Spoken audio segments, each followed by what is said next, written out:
I rubbed my eyes to make sure that I wasn't hallucinating, but nope. There he was, my apparently sick boyfriend, dancing intimately with a girl who wasn't me. They were too close to be just friends. I could hear my friends gasping behind me, just as shocked as me. I wanted to go there and pull them apart and maybe hit both of them, but I wasn't a violent person, and I know I couldn't hurt them physically. I looked down at my phone and saw the text I was just about to send my long-term boyfriend. "Hey babe, hope you're feeling better now," the text said. I pressed send anyway, just to give him a chance to come clean, I guess. I looked towards him and saw him take out his cell phone, type something, and seconds later my phone beeped. "Yeah, just resting in bed. I'm sure my fever will be down by tomorrow." Just as I was about to get out of there, my boyfriend leaned down and kissed the girl, which gave me a better angle to see her face. "Oh no," my best friend said behind me, and I know she recognized. Yo. I would have been, I don't even want to say what I would do, but if that was me, I don't know. That don't sit right with me. The girl too. The girl my boyfriend was cheating on me with has been continuously harassing me for the past week or so. This girl was pure evil, and I had never met anyone so rude in my entire life. I could feel my blood boiling at the sight. If I don't get out of here, someone is going to get hurt, so I turned around and left the club. My friends close on my heels. I could feel this burning desire for revenge in my body, and I knew I was about to do something that could go really, really bad. It all started the morning I was running late for my chemistry class and was cycling super fast towards the school. I was in the bike lane, focusing hard on where I was going, when suddenly a car cut me off, making me fall and scrape my knees and hand badly. This day was about to go badly. I just knew it. I looked towards the culprit and saw a girl jump out of a black Lexus. She had sleek blonde hair, tan skin, and bright blue eyes. She was clearly beautiful, but then she opened her mouth. "Are you blind? What use are those nerd glasses when you can't see where you're going, spaz?" I looked at her with my mouth open, shocked at her unfair outburst. Clearly, she can see it was her mistake. But I began to say, but she cut me off before I could finish. "Oh, whatever," she said, and jumped back into her car and drove away. The rest of the day was uneventful until I met my friends in the cafeteria for a quick lunch. As we were enjoying lunch, I saw the same rude girl from this morning enter the cafeteria. My face must have shown my shock because my friends noticed. "Are you okay, Amanda?" they asked. So I told them about this morning, which was clearly a mistake. My best friend is extremely confrontational and never holds back. She grabbed my hand and dragged me towards the rude girl. "You must tell her that she was in the wrong, Amanda," my best friend almost ordered. Bruh, if that was my gang, I swear to God, it would be like, nah, hell nah. Oh, hell no. There would be no talking if that was my girl. There would be no talking if that was my friend. Nah. You got me messed up. But I don't want to fight and make enemies. I can just let it go, I said, trying to prevent my friend from taking me any closer to the girl. "If you don't tell her, then she'd do the same thing to someone else until she ends up hurting someone for real. You must set her straight, Amanda." I realized that my friend was right, so we walked towards the girl to... At University of Phoenix, you can earn your degree faster and for less, with relevant life experience. "Hey, I'm Amanda. You might remember me from this morning," I introduced myself. "How can I forget your ugly face? What do you want?" She sneered back at me, and my friend and I physically took a step back at her offensive tone. "What she wants is to tell you that you need to learn to drive straight, instead of ramming others on the road. And if you have some time left after spending hours to hide your black soul, you can learn some manners too, please," my best friend answered back in a super polite tone and a sweet smile on her face. A few people nearby snickered, and it seemed to make the girl snap. She suddenly stumbled slightly on her heels towards us. My hands automatically shot out to steady her, and before I could even touch her, she fell back on the floor and started shouting. "How dare you push me? I will file a complaint against you!" Her sudden accusation even shut up my friend. Just then Jackson, my boyfriend, appeared next to me. He shot me a look before helping the girl to her feet. The rude girl looked over at my boyfriend once and gave him a big, flirty smile. "Amanda, you should apologize to her," my boyfriend said to me. "Jax, I didn't even touch her." I looked at him incredulously. "Yes, she did. We both saw it." Two girls with flaming red hair suddenly appeared on the side. They weren't even there a minute ago. I started asking people who were around and saw everything to say something, but they just ignored me and walked away.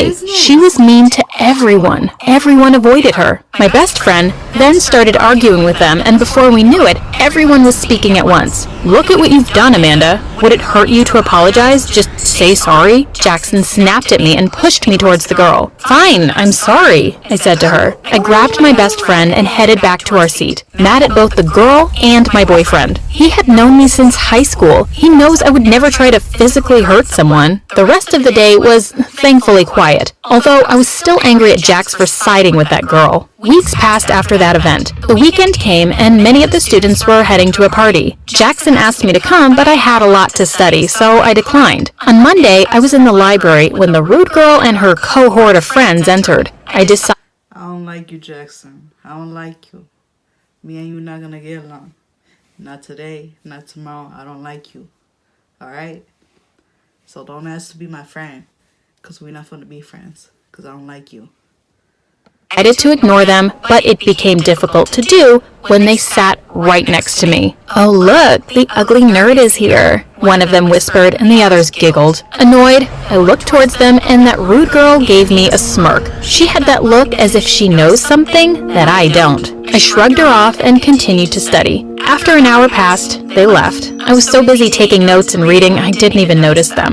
A while later, I heard commotion at the librarian's desk. The rude girl and her two friends were there, looking all distraught and staring at me. The librarian approached me, the girls right behind her.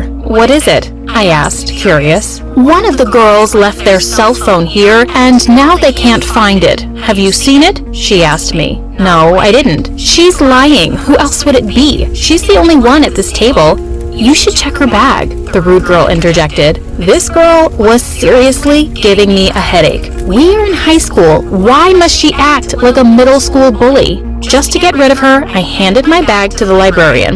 "Go ahead, check it," I told the librarian. Imagine my surprise when the librarian produced the cell phone from my bag. "I knew it. She's a thief," the rude girl snarked. I sighed and looked at the librarian. If I was really a thief, I wouldn't be so stupid to keep that in my bag, and then I certainly wouldn't hand it over to you, would I? The rude girl laughed sarcastically. "Now that you're caught, you'd say just about anything to get out of this situation. You know this will have serious consequences," the girl said, again with that. You know what's really messed up? That there's actual people like this out in the real world. Like, I firsthand experienced like people like this, and I'm gonna tell you something. It's very irritating in that sense where you're like, dude, why don't you just mind your own business? Leave me the fuck alone. Like, bro, like you can't do anything else with your time or your life. Like, come on, like, damn, like, I hate thinking that there's people like this in this real ass world. Like, come on now. And she's in high school. Yo, like, you grown as hell. You obviously got a whole ass car. Like, how you even function to drive like that? Like, how are you not in jail? How are you not in prison? How have you not been executed? Boy, whew. Knowing look. Well, there's one thing she doesn't know. The library has cameras and they work. I have spent many hours studying at this very spot. She's smart. You can see by her glasses. She's smart. "Why don't we check the tape and find out?" I said to the rude girl. It was such a joy to see the look on her face as her smile disappeared. The librarian, who has known me for a long time, smiled too and headed back towards her desk, speaking to someone on the phone. The rude girl was staring daggers at me, and then she smiled like a devil. "You might have won now, but you'll still lose." I can just imagine a library lady be like, "Hey, yo, we got this punk ass girl, so we gonna make her look stupid." Come through, baby girl. Come through, girlfriend. No time for her pettiness, so I refused to acknowledge her further. A few minutes later, we saw the tape and I want to be someone else who is popular that everyone likes. I want to be Katie Sharp.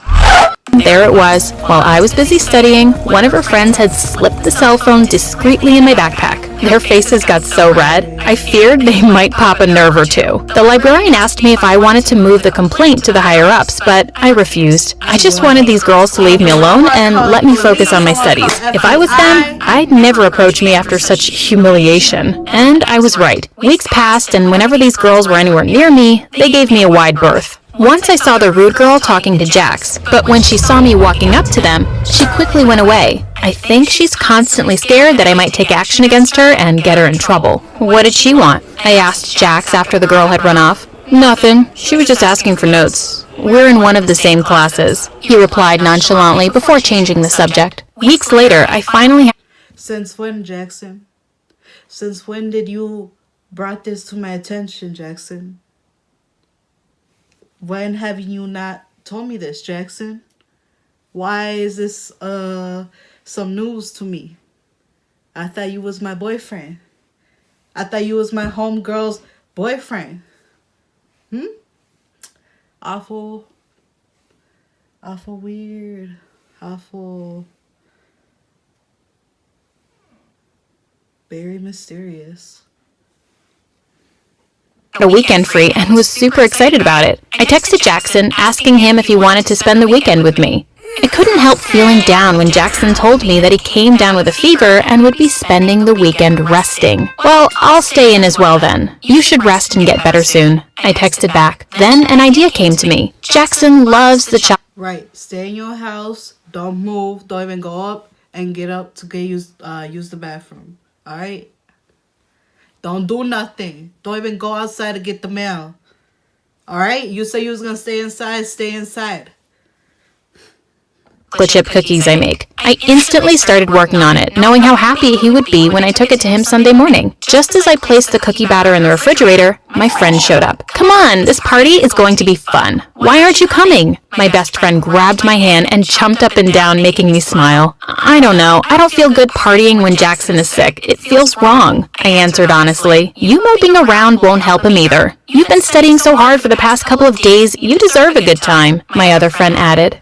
I knew I couldn't resist my friends for longer, so I finally agreed. The party was only a few streets down, so we all walked there. As we approached the house, we could hear loud music and several people could be seen loitering outside. I took out my cell phone to shoot a text to Jackson. Someone opened the door and the music was even louder now. It was too loud and crowded, and everyone was screaming to talk. Let's find a room with less crowd, my best friend said in my ear. She hates too much crowd. I walked ahead and up the stairs. I could already see the crowd thinning here, and people were dancing on the makeshift dance floor. I was just looking around curiously when I saw Jackson. I could feel my blood boiling at the sight. If I don't get out of here, someone is going to get hurt. So I turned around and left the club, my friends close on my heels. I could feel this burning desire for revenge in my body, and I knew I was about to do something that could go really, really bad. What are we going to do, Amanda? Please don't tell me that you won't confront him, my best friend said. Hey, yo, I got a question. I know this just hit me right now, but they said they was in a club, but they showed up to a house. I don't get it. Like, is it a house party or a club? I'm confused. Anyways, point is there's like a big ass party, right?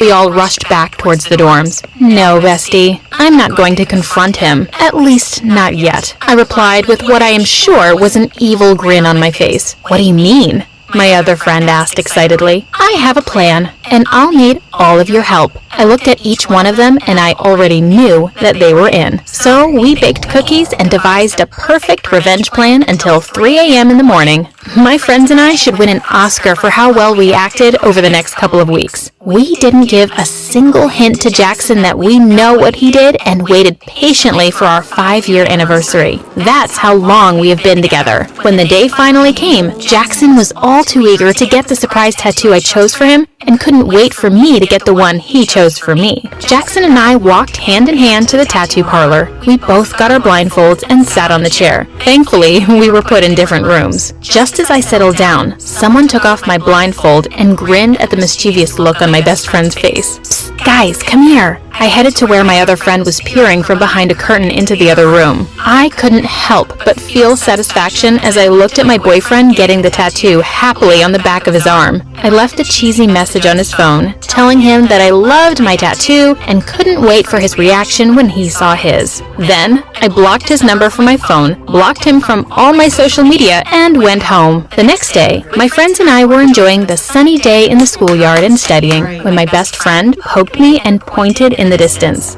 Jackson was heading. Introducing Pull-Up's new leaf, Do it now! featuring Disney Frozen 2 characters.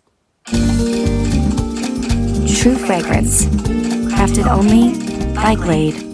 Straight towards me, and he looked furious. Uh-oh, this doesn't look good, I said out loud. Amanda, you should leave before he gets here, my best friend said, as we all stood up and jumped into action. Yeah, he looks slightly unhinged. I'm going to head to the security, just in case, my other friend said as she ran away. I stood there, not going anywhere. He needs to know why I did it. Amanda, my best friend said in a warning tone just as Jackson reached us. We need to talk in private, Jackson said, and pointed towards a large tree. It's okay, I assured my best friend as I walked towards the tree that concealed us from others. Before I could turn around to face Jackson, he grabbed my shoulders and slammed my back against the tree. I felt the air whooshing out of my lungs with the force. What do you think you're doing? I said breathlessly and tried to get away, but Jackson grabbed my arm so tightly it started hurting. You are not going anywhere, Amanda, and you are going to pay for what you did. By this point, fear was beginning to creep in. I opened my mouth to scream, but Jackson muffled my voice. Just then, The audacity that Jackson has to even lay a hand on her and still say you finna pay for what you done. Oh my God. Whew, boy.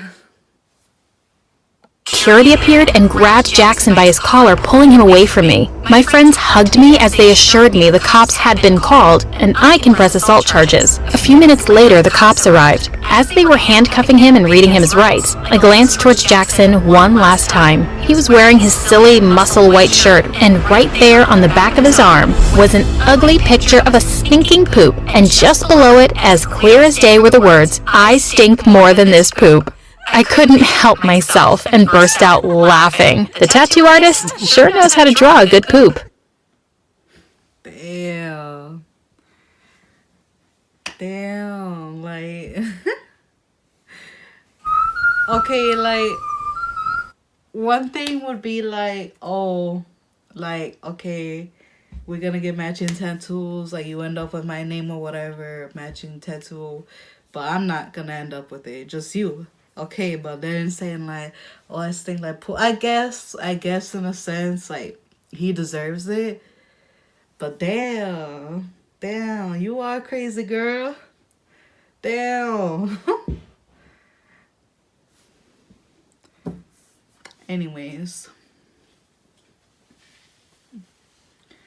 Okay, I guess that's it for today. Just a reaction video, my first one, I guess. It was pretty decent, you know, but hopefully, I don't know, I kind of like doing this.